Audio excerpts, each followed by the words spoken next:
Hello everyone, welcome back to Vedshree classes. तो यहाँ पे आपको पता ही है हम आपको यूटेट की तैयारी करा रहे हैं, जहाँ पर मैं आपको हिंदी पढ़ाती हूँ।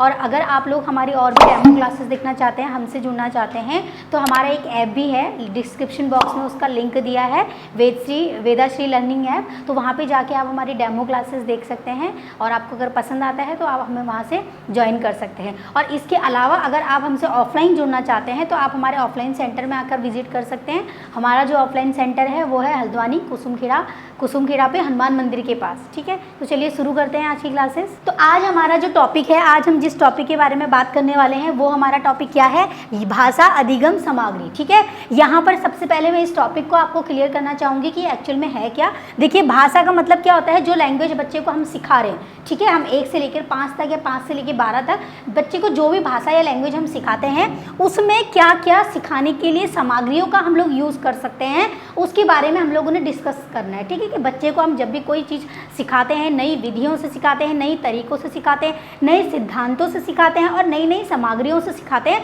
जिससे क्या होगा, जो हमारा अधिगम करने की जो प्रोसेस है, जो प्रक्रिया है, वो कैसे बने, प्रभावशाली बने। और आपको पता है कि जब हमारी अधिगम की प्रक्रिया, जब हमारी शिक्षण की प्रक्रिया प्रभावी बनती है तो उससे बच्चे का भी बेनिफिट्स होता है और टीचर का भी, है ना, क्योंकि दोनों को आपस में समझ में आता है। चलो, यहाँ पे इतनी बात हो गई। अब हम लोग यहाँ पे सबसे पहले ये देखो क्या है कि भाषा शिक्षण का महत्व है, उसकी आवश्यकता। सबसे पहले आपको ये जानना है कि अगर कोई चीज़ बनाई गई है तो उसका महत्व क्या है ना, उसकी क्या आवश्यकता है, इसको क्यों बनाया गया है। हम यही तो जानेंगे कि इसको क्यों बनाया गया है, ऐसी क्या आवश्यकता हो गई, ऐसा क्या महत्व है इसका, तो उसके बारे में जानते हैं। देखिए, सबसे पहले मैंने यहाँ पे लिखा है ज्ञानात्मक कारण। तो इसके बनाने का या इसका महत्व या इसकी आवश्यकता का कारण क्या है कि ज्ञानात्मक कारण मतलब कि बच्चे का इससे क्या होगा, उसकी नॉलेज बढ़ती है। ठीक है, जब हम नई नई सामग्रियों से, ठीक है, अगर मैं जैसे आपको अभी बोर्ड में लिखा के बता रही हूँ, ठीक है, तो इसका मतलब आप मुझे देख भी पा रहे हो और सुन भी पा रहे हो। और जब दोनों चीज़ें साथ में चल रही है तो ये सामग्री कैसी है, ये बिल्कुल मिक्स सामग्री हो रही है ना, दृश्य भी है और श्रव्य भी है। तो इससे आप जल्दी समझोगे। अगर मैं यहाँ पे सिर्फ बोलूँ और आपको दिखाई ना दे तो आप कम देर या देर से सीखोगे, है ना, सीखोगे पर बहुत टाइम लगेगा, पर वो इफेक्टिव नहीं होगी, है ना। तो यहाँ पे आपका ज्ञानात्मक कौशल बढ़ता है। ठीक है, उसके बाद है यहाँ पे कौशलात्मक कारण। अब आपको पता है कि जब आप चारों तरफ से पढ़ ले तो आपके 4 के 4 कौशल इसमें क्या होते हैं, डेवलप होते हैं, जिसमें आपको सबसे पहले क्या होता है, सबसे पहले आपको होता है बोलना, सुनना होता है। ठीक है, ऐसे उल्टा हो जा रहा है, इससे लिखा देती हूँ। आपको पता है जो हमारे कौशल्स होते हैं कितने होते हैं, 4 होते हैं। सबसे पहले होता है सुनना, जब हम पहले सुनते हैं, फिर सुनने के बाद हम बोलते हैं, बोलने के बाद हम पढ़ते हैं और पढ़ने के बाद हम क्या करते हैं, लिखते हैं। तो ये क्या है, ये हमारे 4 कौशल्स हैं, जिनके बारे में आपको आगे पता चलेगा। ठीक है, तो इनका भी डेवलप होता है। उसके बाद है हमारा रसात्मक कारण। रसात्मक कारण का मतलब है कि आप यहाँ पर साहित्य से जुड़ते हो, है ना। आप किसी भी चीज़ की पंक्ति को एक लय में, एक सुर में बोल सकते हो। जैसे आप कविता बोल रहे हो तो आप उस कविता को किस तरह से प्रस्तुत करेंगे, आप यहाँ से वो सीखते हो। ठीक है, उसके बाद है यहाँ पे सृजनात्मक। आपको पता है क्रिएटिविटी। जब आप इन सारी चीज़ों का आपको ज्ञान हो जाएगा तो आप खुद से क्या कर सकते हो, किसी भी चीज़ का सृजन कर सकते हो। मतलब आपने जैसे कोई चैप्टर पढ़ लिया और अगर मैं आपसे बोलूँ कि बेटा मैंने आप लोग को ये चैप्टर पढ़ाया है, अब आप इसको खुद से करो।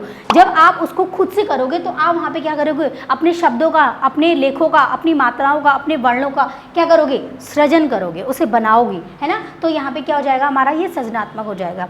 तो अब समझ में आ गया कि क्यों हमें बनाया जाता है, इन चारों को डेवलप करने के लिए, इसको विकसित करने के लिए। अब यहाँ पे आते हैं शिक्षण सहायक सामग्रियाँ क्या होती हैं। ठीक है, अब हमने इसके बारे में तो बात कर ली। अब हम ये जानेंगे कि ये सामग्रियाँ हैं जो क्या होती हैं। देखिए, 3 सामग्रियाँ हमारे यहाँ पे यूज़ होती है, शिक्षण सहायक सामग्रियाँ। ठीक है, शिक्षण सहायक सामग्री का मतलब होता है कि यहाँ पर जो टीचर है ना, वो किसकी सहायता लेता है, ऐसी सामग्रियों का सहायता लेता है जिससे कि बच्चों को क्या करे, अच्छे से समझ में आ जाए। ठीक है, अब जैसे यहाँ देखो ये लिखा हुआ है श्रव्यकर्ता, मतलब कि जो श्रव्य करता है। एक तरह से आप कह सकते हो कि जहाँ पर आपको श्रव्य साधन की ज़रूरत होगी, है ना। अगर जहाँ पर आप बोल सकते हो कि अगर आपका रेडियो है, ठीक है, या रेडियो है या टेलीफोन में आप म्यूज़िक वाला प्ले कर दो, ठीक है, उसमें आप कोई लेक्चर कर लो, आप जब बार बार उसको सुनोगे तो आपका क्या होगा, इससे श्रव्यकर्ता बढ़ेगा। ठीक है, लेकिन देखो श्रव्यकर्ता जो है बहुत मतलब 30% इसको यूज़ में ले आ जाता है। ठीक है, 30%। उसके बाद है दृश्यात्मक। दृश्यात्मक में क्या होता है कि जब आप चीज़ों को देख के पढ़ते हो, जैसे मैंने बच्चों को कोई 5th क्लास में बच्चा है, मैंने उसको अ सिखा रही हूँ। अगर मैं बोल रही हूँ ए फॉर एप्पल, ठीक है, अगर मैं उसको बच्चे को बोल रही हूँ कि ए फॉर एप्पल और मैं एप्पल उसको दिखा के पढ़ा रही हूँ, तो इसका मतलब क्या है, ये इफेक्टिव है। क्यों? क्योंकि बच्चा सुनने के साथ साथ उस चीज़ को देख भी रहा है है ना। देखने के बाद अब आप उसके सामने कोई भी एप्पल ले आओगे तो बच्चा आराम से बता देगा कि ये क्या है, कि ये हमारा क्या है, ये हमारा जो है ये एप्पल है ना। तो इस तरीके से बच्चा जल्दी सीखता है। तो इसीलिए जो दृश्यात्मक होता है वो ज़्यादा इफेक्टिव होता है, इसको हम लोग बोल सकते हैं 65%, ठीक है। अब इसके बाद जो है गत्यात्मक, गत्यात्मक मतलब होता है जहाँ पर बच्चे को आप क्रियाकलाप करा के, मतलब उसको प्ले करा सकते हो, उसको कोई खेल करा सकते हो, है ना। तो इस तरह जहाँ पर एक्टिविटी की बात आती है, जहाँ पर क्रियात्मक चीज़ें होती है ना, तो ये 5% में आ जाएगा, ठीक है। इसीलिए आपका ये टोटल कितना हो जाएगा 100%, ठीक है। तो ये ऐसा आ जाएगा आपका, आपको परसेंटेज इसकी याद रखनी है कि कौन सा ज़्यादा यूज़ होता है। तो दृश्यात्मक बहुत ज़्यादा होता है, ठीक है। अगर आप भी अपने अकॉर्डिंग सोचोगे तो दृश्यात्मक आपको ज़्यादा लगेगा।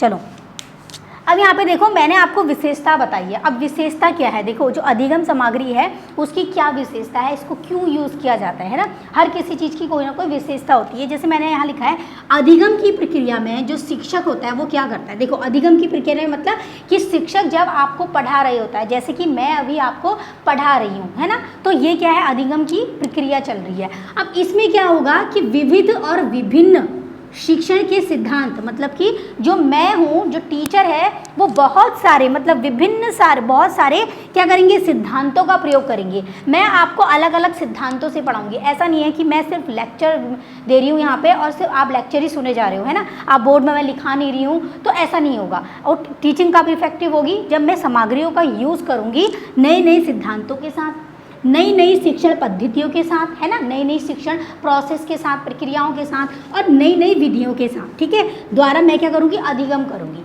मतलब समझ रहे हो, मैंने यहाँ पर अगर यहाँ पे मैंने मान लो मैंने यहाँ पे डिजिटल बोर्ड लगाया होता, ठीक है, और मैं आपको अलग अलग विधियों से उस डिजिटल बोर्ड में पढ़ा रही होती, तो वो टीचिंग आपके लिए इफेक्टिव होती, बिल्कुल होती। क्यों? क्योंकि मैंने सामग्री कौन सी यूज़ की है, ऐसी सामग्री यूज़ की है जिसमें आपको दिख भी रहा है, सुनाई भी दे रहा है, बोल भी रहे हो, आप कमेंट भी करोगे। जब मैं लाइव आ जाऊँगी तो आप कमेंट भी करोगे, तो मैं आपकी बातें भी देख सकती हूँ, मैं आपको जवाब दे सकती हूँ। तो यहाँ पर क्या होता है, ये सारी सामग्रियाँ ही होती है हमारी। ये बोर्ड है, ये मार्कर है, ये बोर्ड है, ठीक है, आप टीवी देख रहे हो, टेलीविज़न देख रहे हो, फ़ोन देख रहे हो, तो ये सारी क्या है, सामग्रियाँ हैं। अब आपको कोई चीज़ नहीं आती तो आप गूगल में जाके सर्च करते हो, तो गूगल और फ़ोन आपके लिए क्या है, एक टीचर, एक शिक्षण, एक अधिगम की क्या है, सामग्री है। तो समझ में आ गया होगा सामग्री क्या है। चलो अब यहाँ पे देखो दूसरा क्या लिखा हुआ है कि शिक्षण सहायक सामग्री, ठीक है। शिक्षण सहायक सामग्री मैंने अभी बता दिया है कि जब भी हम कोई शिक्षण कार्य करते हैं तो उसके लिए हमें जो सहायक सामग्रियाँ लगती हैं, ठीक है, उसकी बात करें। शिक्षण का वह साधन है, देखा वही बात आ गई कि जो शिक्षण सहायक सामग्री है वो क्या है, शिक्षण का क्या है, एक साधन है, ठीक है, जिससे विद्यार्थियों को किसी विषय का अधिगम कराना बहुत आसान हो जाता है। वही बात है, आप इसको नोट भी कर सकते हो कि जो भी टीचर है वो आपको किसी भी विषय के बारे में अगर बता रहा है तो वो विषय क्या हो जाता है, बहुत आसान हो जाता है। क्यों हो जाता है? क्योंकि मैं वहाँ पर क्या कर रही हूँ, सामग्रियों का, शिक्षण सहायक सामग्रियों का क्या कर रही हूँ, उपयोग कर रही हूँ। तो आप लोगों को समझ में आ गया होगा। परिभाषा मैं इसलिए लिख के लेकर आई, जो चीज़ मैं समझा चुकी हूँ वो आप लिख भी सको और उसको समझ भी सको, ठीक है। तो अभी देखो हम लोग क्या पढ़ने वाले हैं, शिक्षण सहायक सामग्री का महत्व।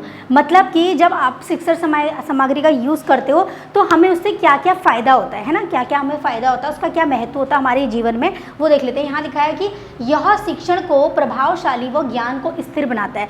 कहने का तात्पर्य है जब आप अलग अलग सामग्रियों से पढ़ते हो तो जो टीचर है जो पढ़ा रहा है वो क्या होता है, उसकी टीचिंग क्या होती है, इफेक्टिव होगी। और जब टीचर की जो टीचिंग है वो प्रभावशाली होगी तो बच्चे का जो ज्ञान होगा वो क्या रहेगा, स्थिर रहेगा। मतलब कि उसको वो चीज़ याद रहेगी, अब वो भूलेगा नहीं। अगर आपने दिखा दिया उसको कि ए फॉर एप्पल ये है तो वो फिर उसको वो भूलेगा नहीं, उसको हमेशा याद रहेगा कि हाँ ये ए फॉर एप्पल है। उसके बाद है कि इसके उपयोग से कक्षा की निरस्ता दूर हो जाएगी, मतलब कि बोरियत दूर हो जाएगी। आप किसके साथ पढ़ोगे, इंटरेस्ट के साथ पढ़ोगे। अगर कोई चीज़ मैं यहाँ पे पेड़ के बारे में आपको पढ़ा रही हूँ बच्चे को छोटे, तो मैं यहाँ पे प्लांट ला के रख दूंगी तो बच्चा उठ उठ के देखेगा, उसको इंटरेस्ट आएगा कि यार ये क्या है, मैम क्या पढ़ाने वाली है ना। तो यहाँ पर क्या कहने का है, सामग्रियाँ हमें यूज़ करनी चाहिए, ठीक है। बच्चे की बोरिंग नहीं रहेगा, बच्चे को इसमें क्या आ जाएगा, इंटरेस्ट आ जाएगा, है ना, उसकी क्या हो जाएगी, अभिरुचि।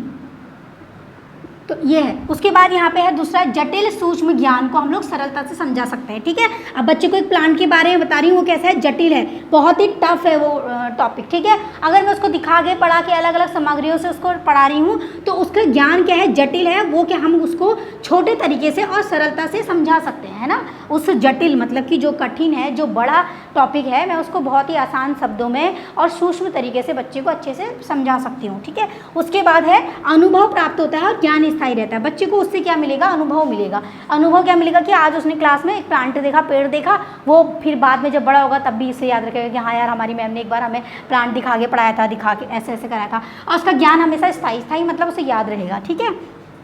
अधिगम की प्रक्रिया में बच्चा क्या रहता है, सक्रिय रहता है। यहाँ पे अगर आप अलग अलग प्रोजेक्ट में जिससे दिखा रहे हो, बच्चे को चार्ट बना के दिखा रहे हो, है ना, चार्ट में दिखा रहे हो, श्यामपट्ट में कुछ बना के दिखा रहे हो, तो बच्चा यहाँ पे क्या रहेगा, एक्टिव रहेगा। इसका मतलब है कि बच्चा यहाँ पे क्या रहेगा, सक्रिय रहेगा, निष्क्रिय नहीं रहेगा। और लास्ट है हमारा ज्ञानेंद्रियों का विकास। तो बच्चे की सारी ज्ञानेंद्रियों का विकास होता है। बच्चा सुनता है, देखता है, बोलता है, समझता है ना, तो उसकी जितनी भी 5 ज्ञानेंद्रियाँ हैं उन सबका क्या होता है, विकास होता है। ठीक है। तो ये हमारा टॉपिक हो गया। अब हम इसके नेक्स्ट टॉपिक पे चलते हैं।